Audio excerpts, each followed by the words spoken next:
All right, happy Wednesday, you guys. I'm Casey Arndt, and I help triathletes prepare in the pool for great open water swims. And I want to talk to you today if you are getting ready for something in the vicinity of a mile swim. So this could be your first Olympic triathlon, could be your first 70.3, maybe it's your 10th one.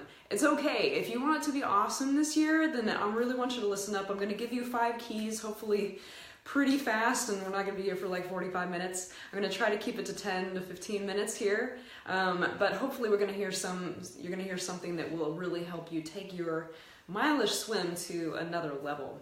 All right, so I want you to imagine your perfect swim. So it could be at Galveston 70.3, it could be at Captex, it could be all the way out at Waco 70.3. Hey Rebecca, thanks for watching. If you're on the replay, I'm super excited that you're here too. And I want you to imagine what it's like. Okay, so if you can just kind of close your eyes and think about what your perfect swim would be like. Well, number one, you probably wouldn't be terrified, right? There wouldn't be a lot of wind, the water would be gorgeous. There wouldn't be a ton of people crawling all over you. You would feel really confident in your swimming ability. You'd have your own space in the water, and you'd be passing people of all kinds of cap colors. You'd be going past people in previous waves, just like counting, okay, there go the pink people, and there go the purple people. And then you'd be hitting all those buoys, you'd be navigating super straight. You jump out of the water in 30 minutes or less, hop on your bike and feel fabulous. Like you just had a really invigorating warm-up, but not some sort of horrific event where you're just exhausted now, right? We want that swim to feel really good. You want to get out of the water with great confidence and lots of energy left for the rest of the day. Hey guys, thanks for watching. So that's my idea of what a great swim would look like. If you've got an idea of something that I missed that you think would be really awesome for you, just throw that in the comments. All right. And if you really, really want this to be an awesome swim, I want you to give me an emoji. Okay. Give me an emoji that describes how badly you want to have a really good swim in that kind of mile range. Because if you're not really interested in having a good swim, well, you can go eat your lunch now. You don't need to be watching this. Everything I'm going to say is irrelevant, but if you really want a great swim, then I'm glad that you're here, and I hope that you'll keep on watching. All right, so I'm going to give you 5 keys that I think are really important for a great Olympic or 70.3 swim. And the first one is one that we've been talking about for a couple of weeks, and that's doing interval training in the pool. And so I'll touch on a few things about that, but if you really want to get in depth with that, I encourage you to just hit the videos and watch those again from the last couple of weeks. You can also catch them on my YouTube channel, and I'll drop that link here in the comments after I'm done. But I want to talk about the other 4 mostly today. So almost all of these can be done in the pool except for the last one. So other than doing interval training, what else are we looking for? Well, you want to make sure that you don't swim off course, and you can even do that in the pool, so we'll talk about that. You would love to have a pace that's in the 2 minute per 100 range or faster. So if you're swimming a lot slower than that, I'm going to have some advice for you as well. And then you're going to be practicing sighting so that you're not one of those people who just like puts their head down and just goes and then wakes up and there's like kayakers all around. You don't want to be that person, trust me. And also we're going to want to make your open water skills really rock solid. So we'll talk about all those things. So if we go back to number 1, that was this interval training. So we talked in the last couple weeks about doing some sets of intervals, 100s, 200s, 300s, something like that, about 1,000 yards or so just to start. And the goal there, the very first goal that you should have is that you're evenly pacing those. And that is within each interval and also from interval to interval. So once you've really mastered that and you've figured out a pace where you can hit all of them and they're within like 2 or 3 seconds of each other, you know, you're not getting slower and slower and slower, where the first one is like 15 seconds faster than the one at the end, then you know that you've hit on a pace that's sustainable. It may not be the pace that you want. It may be a lot slower than you really want, but it's a starting point. You get that even pacing, you start to understand how different your perceived exertion is in the first one versus the last one. That first one at that same exact pace might feel really easy, but at the end it feels really hard. And it's important to understand that that's natural, and that's going to happen to you on race day too. If it feels equally easy from start to finish, guaranteed you've slowed down. I mean, just guaranteed. Unless you only have one pace and it's just easy all the time. And I'm here to tell you this interval training is going to help you break out of that kind of survival mode where you just swim slow as you can to make sure that you don't have to work hard, that you don't feel tired at the end. You can work hard and feel tired at the end and yet still recover quickly because you have trained for that. That's what is the real power of this interval training. So once you can do it evenly, you can start to do it really hard, and as you can do it harder and harder over your full race distance, that's where you're going to be the most prepared to swim a really awesome mile swim, even if you pull back your intensity a little bit and you don't hit it quite as hard on race day as you maybe did in the pool. So that's number one. Intervals are really key. It's the only way to get faster in a really good way, where you've got the pacing awareness that you really need. So the next two are great to work on with a coach, and these are primarily technique oriented. The first one is to just make sure that when you swim, if you don't have any visual cues like a black line on the bottom of the pool, that you actually can swim straight. That there's not something lurking in your technique that's causing you to either pull to one side consistently or to zigzag.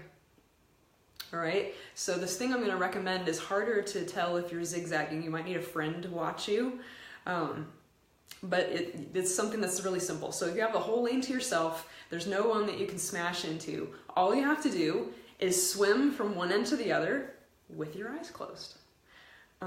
Yeah, a little scary, right? Like, when am I going to jam my fingers into that lane line? But, try it for a little ways, and if you're kind of still swimming straight, then maybe you can have the confidence to go farther down the pool. And if you do run into a lane line, and if you do run into that same lane line consistently as you try this, then you know that there's something about your technique that's causing you to veer in one direction, and guaranteed the same thing will be happening in open water. And what I find is that sometimes you might swim really straight when you're swimming slowly, but when you swim hard, there might be some asymmetry in your stroke that just shows up under those conditions that's kind of driving you off course. I have something like this for my stroke that tends to throw me off to the left, but only when I'm swimming a little overly hard. So that's something, and if you're zigzagging where every stroke is taking you to one side or the other, you may end up in the middle of the pool at the end and you never hit anything, but you didn't really swim straight as you were going. And if you have a friend who can kind of watch you and let you know that you did that, or maybe even take a video on your phone, then you'll know that something's going on that's out of alignment that you'll want to fix. And that's great stuff to fix in the pool before you get into open water and those kayakers are chasing you. Second thing about technique is if you are swimming slower than 2 minutes per 100, yes, some of that slowness could be your conditioning. If you can swim for 1,500 to 2,000 yards in a workout without needing like minutes of rest at any point, you have plenty good conditioning to swim faster than that if your technique is good. So probably that slower speed is coming from a technique fault that you may not know what it is, but it would be helpful to get some coach to look at that and get eyeballs on it and figure out what's going on. So if you're kind of stuck in the 2.5, 2:15, 2 minute range, you're kind of on the slower end of the triathletes. If you can hit 2 minutes or a little bit quicker, you're definitely going to move up the pack and you're going to get to your bike a lot faster, and you're going to have a little bit more confidence in your technique. So putting your finger on what is going on is really great, and the best way to do that is to get a good look at it with a coach and then address those things. So the last two things have to do with open water skills and confidence. And the first one you can definitely practice in the pool, and that is sighting. All right. So there's two things about sighting that will tend to mess people up in open water. One is that they don't sight properly. I'm going to try to demo that here. I'm not sure how well that's going to work. But the other thing is to just get used to a particular rhythm of when you're going to sight. And what I mean is, if you're going to sight every 5 breaths, every 7, every 10, something like that, you want to get into a rhythm where that feels kind of natural and you don't feel like your technique's going to pot, your legs aren't falling down, all that stuff. And you can sight that frequently and it feels okay.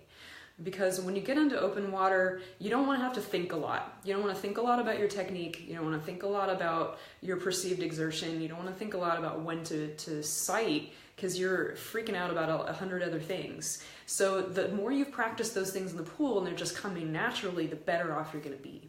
So if you're practicing sighting, say in your easy warm-up swim at the beginning, in any endurance set that you're doing, obviously not super fast stuff, it's going to slow you down. But if you're doing that frequently, then you're less likely to get out there into the open water and just put your head down and forget to even look until like minutes have gone by. And, you know, even if you swim really straight, chances are something has happened. So you want to really get into a rhythm with that.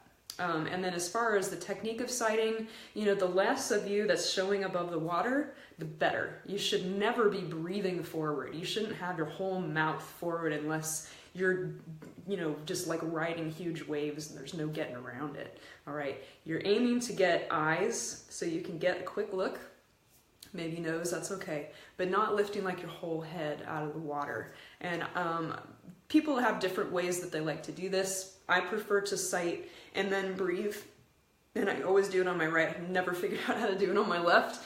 So if my arm is coming around, I'm taking my look right there. I'm taking my look right here as this arm's coming forward, and then taking my breath as this arm's coming around. So it's look and then breathe. Some people like to breathe and then look, so it's a little bit more awkward of an arm up here as they're taking that look, but that rhythm works for them. So you'll need to just figure out what works for you and just stick with it. The more unobtrusive you can make this in terms of less head lifting, no weird thing going on with your rhythm, your legs not falling down a lot, the better. So that's why you need to practice in the pool, so that you really have it down. You get into open water, you're a little bit nervous anyway, but you already know how to do it, so it's easier. So the last thing, obviously, is being confident and relaxed in open water. For some people, this is really easy. They don't have a problem, or they know they're going to wear a wetsuit and they just trust their lives to this wetsuit, and so it's not a big deal. And so, you know, you might want to get in one time before your big race and just make sure your wetsuit's feeling good. You know exactly where to put the body glide so you're not getting those chafe marks, and, you know, have a go around and just regain your feel for the open water. But if this is something where you struggle, I have a PDF with a bunch of tips and tricks in it, and I would love to send that to you. So if you'll just type guide in the comments or shoot me an email, I'll be happy to send that to you. And it's got it's 6 or 7 pages worth of stuff. This is all the things that I teach in my open water clinics and more. So there should be a few hints in there that will help you out. But my recommendation is, you know, if you really need help, get a coach to go to open water with you, or just start to set up a weekly swim where you're going out there, just trying to cover the distance with relaxed exhale, you know, not too much anxiety, and get to where you can do your whole race distance really easy out there by yourself, and then start to add some spurts. So it could be 20 strokes hard and then 20 strokes easy, 20 strokes hard, 20 strokes easy, so that you start to get some intensity in the open water, and it doesn't feel weird to you to actually swim hard out there, because you've been swimming hard in the pool. You know you can do it. You've been doing these sets for weeks. You've got the confidence in yourself as a swimmer in the pool. You just need to translate that into open water.